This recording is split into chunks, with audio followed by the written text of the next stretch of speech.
पुराने जमाने में एक गरीब लकड़हारा हर रोज सुबह जंगल जाता था। वह लकड़ियां काटता और उन्हें बेचकर अपने घर का चूल्हा जलाता था। एक दिन लकड़ियां काटते हुए उसका कुल्हाड़ा पास के कुएं में जा गिरा। लकड़हारा बहुत परेशान हुआ और कुल्हाड़ी के बिना घर लौट आया। रास्ते में उसे एक नूरानी चेहरे वाला तांत्रिक मिला। लकड़हारे ने उसे सारी बात बताई। तांत्रिक ने मुस्कुराते हुए अपनी झोली से एक पुराना चिराग निकाला और कहा, इस चिराग को रगड़ो, जो मांगोगे मिल जाएगा, लेकिन याद रखना जितनी जरूरत हो उतना ही मांगना। लकड़हारा चिराग लेकर खुशी खुशी घर आया। उसने अपनी बीवी को सारी बात बताई तो दोनों की आंखों में चमक आ गई। बीवी बोली, चलो आजमा कर देखते हैं।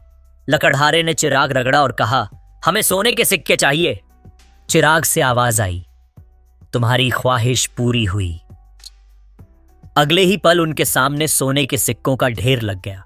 बीवी ने कहा, अरे बेवकूफ, छोटी मोटी चीज क्यों मांगते हो, बड़ी चीज मांगो। लकड़हारे ने फिर चिराग रगड़ा और कहा, हमें एक खूबसूरत महल चाहिए। पलक झपकते ही उनकी झोपड़ी गायब हो गई और उसकी जगह एक शानदार महल खड़ा हो गया। अब तो दोनों का लालच दिन दूना रात चौगुना बढ़ने लगा। कभी हीरे जवाहरात मांगे, कभी नौकर चाकर, कभी हाथी घोड़े।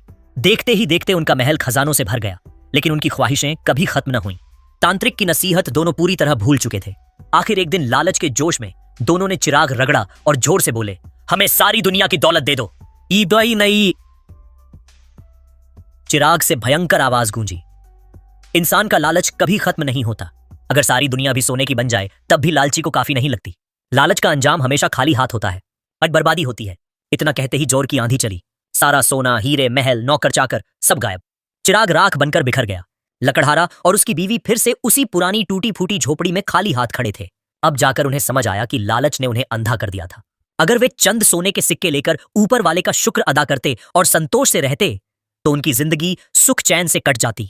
मगर लालच ने सब छीन लिया। सीख, संतोष ही सबसे बड़ा धन है। लालच का अंत हमेशा पछतावे और बर्बादी में होता है।